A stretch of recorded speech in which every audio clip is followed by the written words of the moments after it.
jihad for Freedom. freedom, for self-determination, etc., etc. So this is the main point. We have used this word mistakenly, in wrong sense, and we are actually to blame to bring bad name to jihad. We have blown it out of proportion. Yes. So this was a follow-up to the first question. What's the second question? That's the second question. Okay.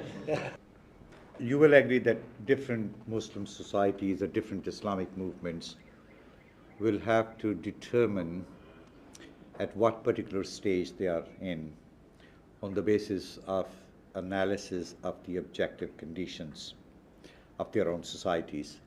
In other words, different Islamic societies and different Islamic movements can be at different stages of resistance.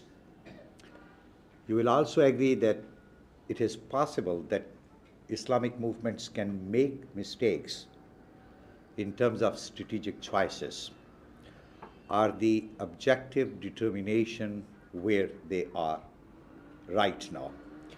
Like 1950s, the Muslim Brotherhood thought in Egypt that they have reached a stage of qital and they started indulging in violence, which probably in the view of many observers was a premature kind of thing. Two questions. One question is that, do you consider the possibility that these strategic or tactical mistakes can be made? Yes, definitely. But they can be committed. and they are ijtihadic mistakes. Yes, right? ijtihadi mistakes. They will give no harm to the people in the hereafter. But here in this world, the movement will fail. The decision of converting from passive resistance to active resistance in the case of the life of Prophet was done by Allah. Now, as the head of an organized Islamic movement yourself, what is, in your view, what is the particular state at which you find yourself? Passive resistance, active resistance, qital fi sabilillah. You said that you do not approve of qital fi sabilillah because it is not feasible. My question is, if it becomes feasible, If it is feasible, it is permissible. There's a mass revolt. if you said because arms are not available to the masses, if arms become available to the mass, my question is the issue of the legitimacy of violence. Yes, this qital fi sabilillah is legitimate, is halal, is permissible till the end of this world. But in the given conditions, in the objective conditions, generally speaking, it's not feasible.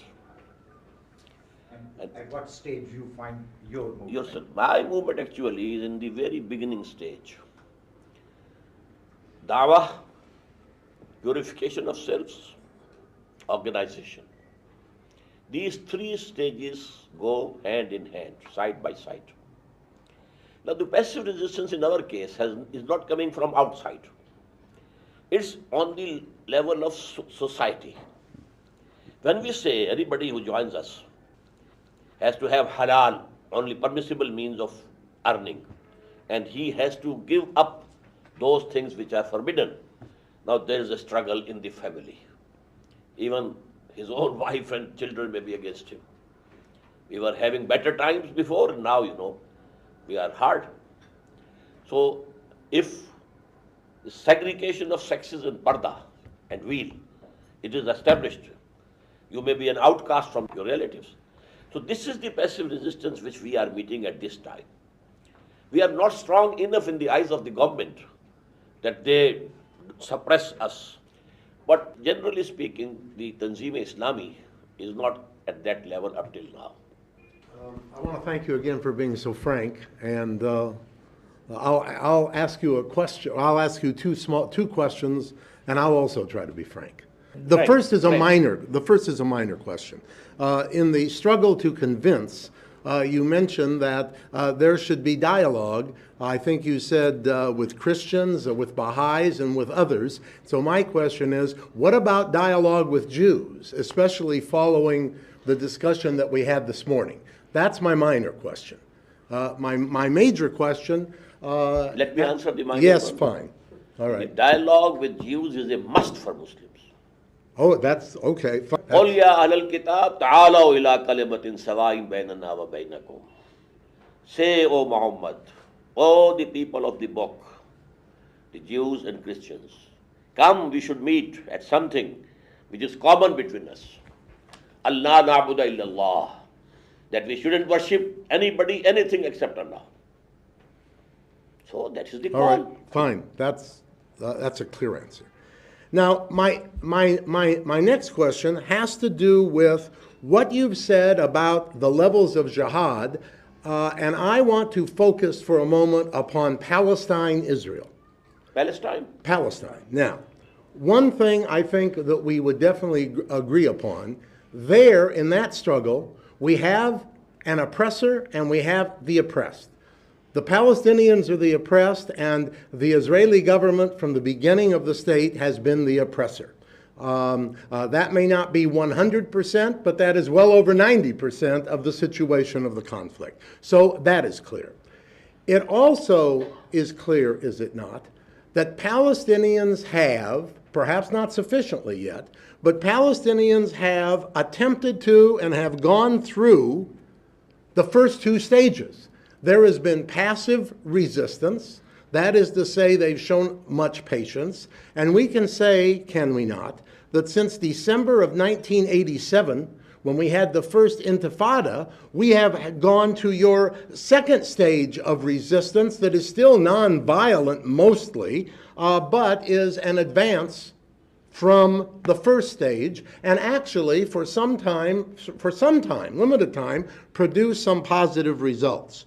So now I come to this question that's really twofold. One, do you think Palestinians, most of whom anyway are Muslims, let's say 85, 87% are Muslims, do you think that now is the time, as some of them think, that they should go to the resistance which is more violent resistance? This is, of course, based upon an assumption that I think we can make, that the Israeli government is, in the foreseeable future and probably beyond the foreseeable future, not going to change the way it is operated. So, should Palestinians go to the more violent resistance stage? And then the second part of that question is, when Palestinians talk about the kind of solution that they would like, which they do talk about, which they should talk about, should they talk about an Islamic state in all of Palestine, Israel?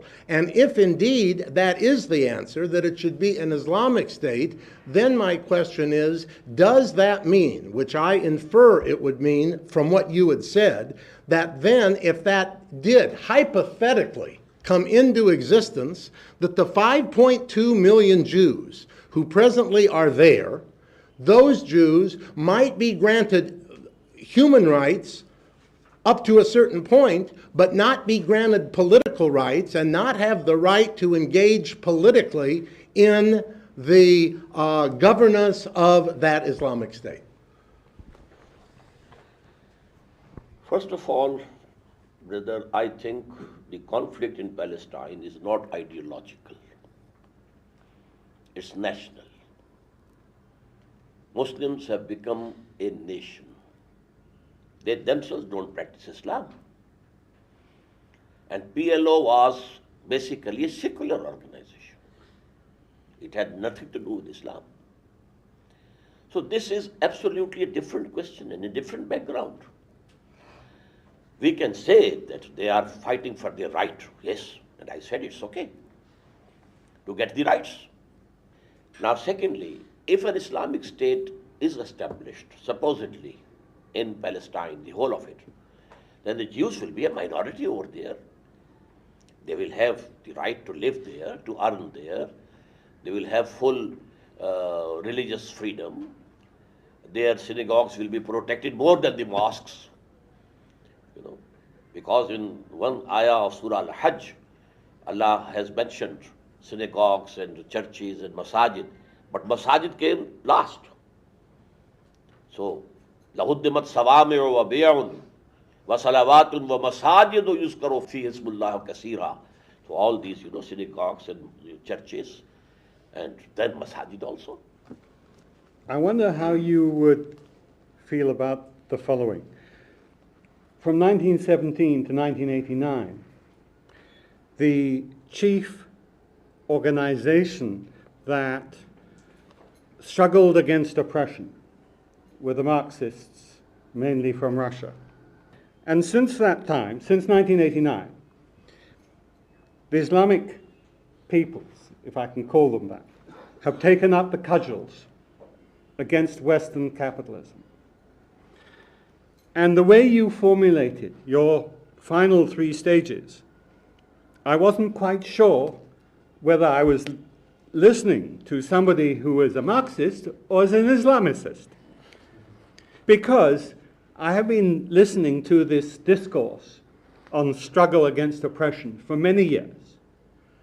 And to talk about objective conditions is exactly what the old Marxists used to talk about. If you read Mao's military writings, for instance, which is the final stage of your 3 stages, or you read Ho Chi Minh, you're talking the same language. And so it seems to me I would be very interested to know how you respond to this question. If you can remember, I mentioned Marxism before Islam. That the example is Marxism and communism, an ideology and a system of life deemed based on that ideology. So actually this revolutionary movement and the only example of ideological state was this communist state. It was not a nation state. Although in the later stages it became Russian nationalism as the Chinese, accused them. But in the beginning it was a revolution. And revolution is a revolution. The stages will be the same. My question is along these lines, that in this very learned presentation, what I gather is this, that some kind of an approach which is for the majoritarian